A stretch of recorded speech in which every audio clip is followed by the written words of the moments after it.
नमस्कार मंडळी, स्वागत आहे तुमचं माझ्या एका नवीन यूट्यूब व्हिडिओमध्ये।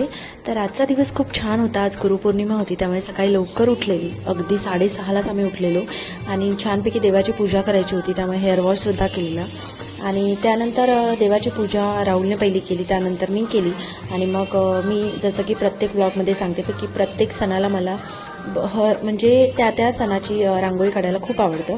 तर त्यामुळे मी आत्तासुद्धा म्हणजे मिहिरा झोपलेली, त्यामुळे मिहिरा झोपून उठायच्या आधी मी सगळं म्हणजे ऑलमोस्ट मला 8-8:30 झाले हे सर्व आवरायला।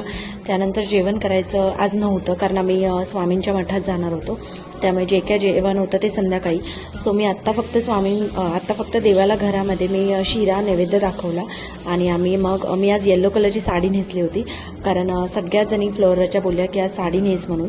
तर त्यामुळे तशाही साड्या माझ्या पडूनच राहतात, त्यामुळे मी आज ठरवलेलं की छानपैकी पिवळ्या कलरची साडी नेसेल। स्वामींच्या मंदिरात छान दर्शन झालं, त्यानंतर मग आम्ही निघालो शंकर महाराजांच्या मठामध्ये। बाय डिफॉल्ट आम्ही स्वामींकडून शंकर महाराजांकडे पाया पडायला प्रत्येक वेळी येतो आणि हा रोडचा जो व्ह्यू आहे तो मला प्रचंड आवडतो।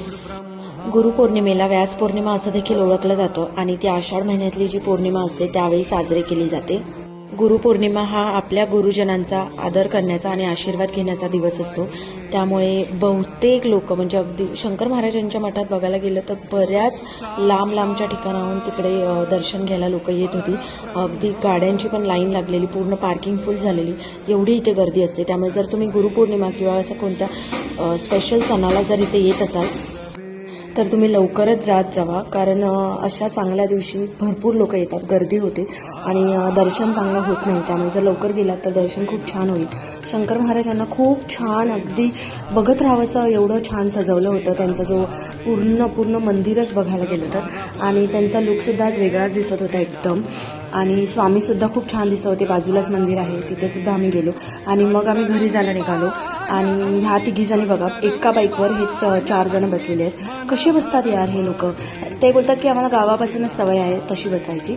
आणि त्यानंतर हे आहेत आमचे काही फोटोज। जर तुम्हाला माझा हातचा ब्लॉग आवडला असेल तर व्हिडिओ नक्की लाईक करा, चॅनलवर नवीन असाल तर सबस्क्राईब करा। भेटूया लवकरच नवीन व्हिडिओमध्ये, तोपर्यंत काळजी घ्या, बाय बाय।